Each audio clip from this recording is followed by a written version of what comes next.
شیعہ اور بوری جو ہیں مذہباً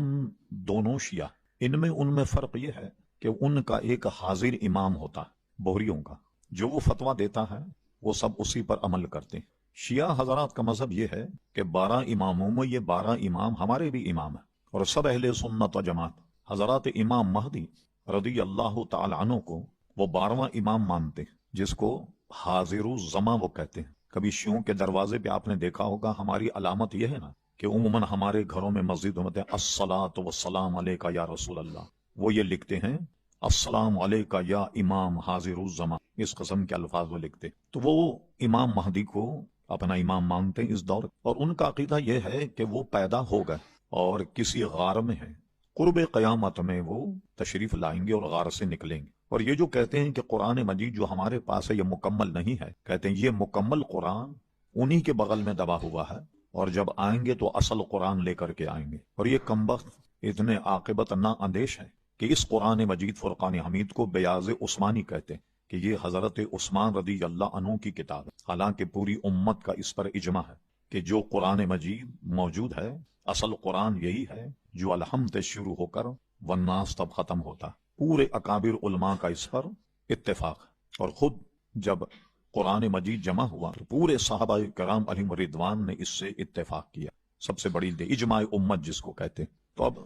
بوہری لوگ اس زمانے میں اپنے وقت کا امام مانتے ہیں، اس امام کی وہ تقلید کرتے ہیں یا سب کچھ اسی کو مانتے ہیں، اور اس میں عموماً کتنے ہی بڑا آدمی ہو کیلنڈر کے حساب سے یا ان کا امام کہتا ہے تو ایک دن پہلے ہمارے سے روزہ رکھ اور ایک دن پہلے عید کرتے ہیں، ایک کیلنڈر کے حساب سے سمجھیے چلتے ہیں، ان میں چاند وغیرہ دیکھنے کی کوئی وہ نہیں۔ یہاں تک کہ ابراہیم جی جو مشہور قانون داں اور جسٹس، وہ جب گورنر بنے، گورنر تو مرکز کا نمائندہ ہوتا، یہ تو ہمارے سنی اپنے آپ کو شرماتے برگشتہ ہوتے، وہ بحیثیت گورنر کے بھی ایک دن پہلے روزہ رکھتا تھا، اور اخبار میں فوٹو چھپتی تھی، تمام قوم کے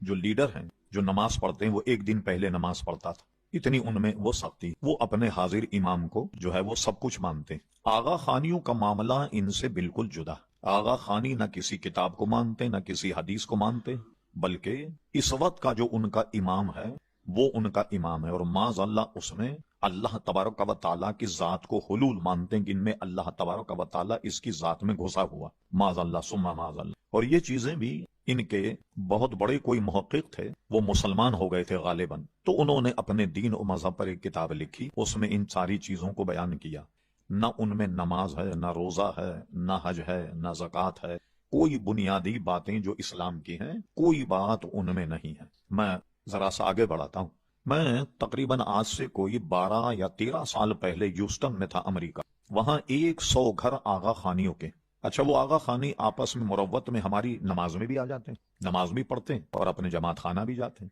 کہ رحمان بھی راضی شیطان بھی نہ ہو بیزار،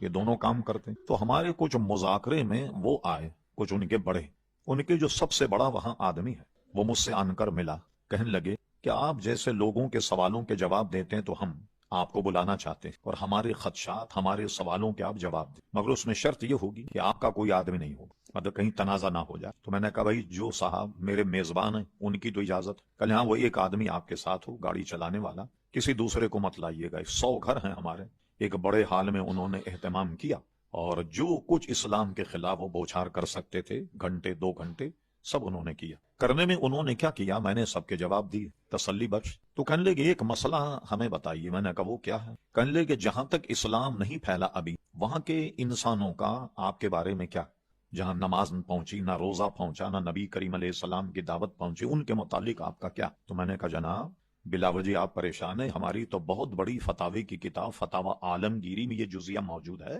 کہ خدا نہ خواستہ آپ کے بقول کہ کسی جگہ اسلام نہیں پہنچا، لیکن وہاں کے لوگ اگر اپنا کوئی خدا مانے کہ ہمارا پیدا کرنے والا خالق اور مالک ہے تو بھی ان کی نجات ہو جائے گی، حضور کی دعوت ان تک نہیں پہنچی، اسلام ان تک نہیں پہنچا، یہ تو ہماری کتابوں میں موجود ہے مسئلہ۔ کہنے پھر آپ کے مولوی کیوں نہیں بتاتے؟ تو میں نے کہا نہیں بتاتے تو آپ نے پوچھا نہیں ہوگا وغیرہ وغیرہ، اس پر گفتگو۔ کہنے لگے ہم کل آپ کی تقریر میں تھے تو آپ نے ایک سوال کے جواب میں یہ کہا، کیونکہ آپ جانتے ہیں کہ جب کسی اناڑی آدمی کو سمجھانا ہوتا تو اس کی عقل کے مطابق بات کی جائے، نرم گفتگو کی جائے تاکہ شاید وہ دین کی طرف مائل۔ کہنے لگے آپ نے 4 اماموں کا ذکر کیا ہے، تو اگر 5واں ہمارا امام بھی آپ مان لیں تو اختلاف ختم نہیں ہو جائے؟ یعنی ہم اور آپ بالکل ایک ہو جائیں گے، بھئی آپ ہمارے امام کو بھی اپنا امام مانتے۔ اب میں اگر ان سے یہ کہتا ہے کہ اس پاگل کو، بے وقوف کو کیسے ہم امام مان لیں، وہ جاہل کم وقت کو ظاہر برگشتہ ہو جاتا، تو میں نے ان کو مثبت جواب میں کہا بالکل ٹھیک ہے، ہم اس کو امام مان لیتے ہیں، آپ چند سوالوں کے جواب ہمیں دے دیں، اس کو امام مان لیتے۔ میں نے کہا امام اعظم ابو حنیفہ، امام مالک، امام شافعی، امام احمد ابن حنبل رضوان اللہ تعالی اجمعین، انہوں نے آدمی کے پیدا ہونے سے قبر میں جانے تک کا سارا نظام دیا،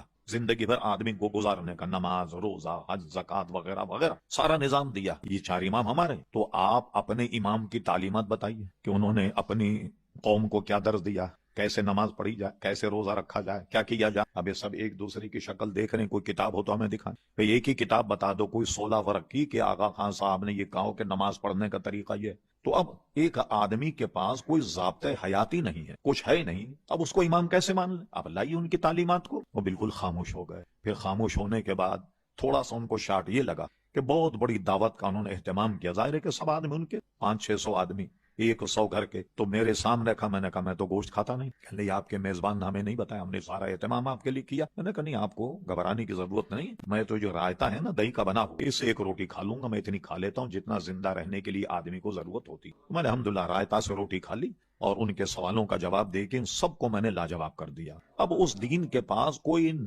حیات کا طریقہ ہی نہیں، ضابطے حیات ہی نہیں، نہ نماز ہے، نہ روزہ ہے، نہ حج ہے، نہ زکات ہے، وہ کیا مذہب ہوگا؟ صرف جاتے ہیں، آغا خان کا فوٹو لگا ہوا ہے، اس کے سامنے بیٹھ کر کے پتہ نہیں کیا کچھ پڑھتے ہیں یا اس کو سلام کرتے ہیں، اور سب آدمی اپنے اپنے گھروں سے کھانا لے کر آتے ہیں اپنے ٹفن میں، اور سب مل کر کے بیٹھ کر کھانا کھا کے بس نشیستن، گفتن، خوردن، نوشتن، برخاستن، بس یہ ان کا مذہب ہے، کھاؤ پیو اور اپنے اپنے گھر چلے جاؤ۔ اب ظاہر یہ کیا مذہب ہوگا؟ ٹھیک، اچھا، اب بہت سے لوگ کہتے ہیں کہ بھئی اگر یہ ہیں تو آپ ان کو کافر قرار کیوں نہیں دے؟ دیکھیے، کافر قرار دینا یہ حکومتی سطح پر، آغا خانی، بہری، یہ 2 فرقے ایسے ہیں کہ خدا نہ خواستہ، لاکھ مرتبہ خدا نہ خواستہ کوئی آدمی ان کے پاس جائے، انہوں نے کہا بھائی واہ، آپ کا مذہب تو بہت اچھا ہے، ہم آغا خانی ہونا چاہتے ہیں، کیا کرنا چاہیے؟ انہوں نے کہا جائیے، اب گھر تشریف لے جائیے، ہمیں آپ کی ضرورت نہیں۔ اسی طرح بوریوں کے پاس جائیے کہ میں کوئی بوری ہونا چاہتا ہوں، کہ نہیں، گھر بیٹھیے، ہمیں ضرورت نہیں۔ تو یہ طبقہ وہ ہے جو تبلیغ نہیں کرتا۔ آپ دیکھیں گے جہاں بوری ہیں، نہ محلے سے کبھی لڑائی ہوگی، نہایت امن سکون کے ساتھ رہتے، تو یہ اس کے بارے میں کوئی منفی پروپاگنڈا ہوتا ہی نہیں، نہ کوئی ان کا ذکر کرتا ہے، نہ کچھ کرتا۔ مسائل اگر کوئی پوچھے تو ہم یہ کہہ دیں کہ جو دین کے ہمارے بنیادی اصول کو یہی نہیں، کوئی بھی اگر نہیں مانے تو وہ دائرے اسلام سے خارج۔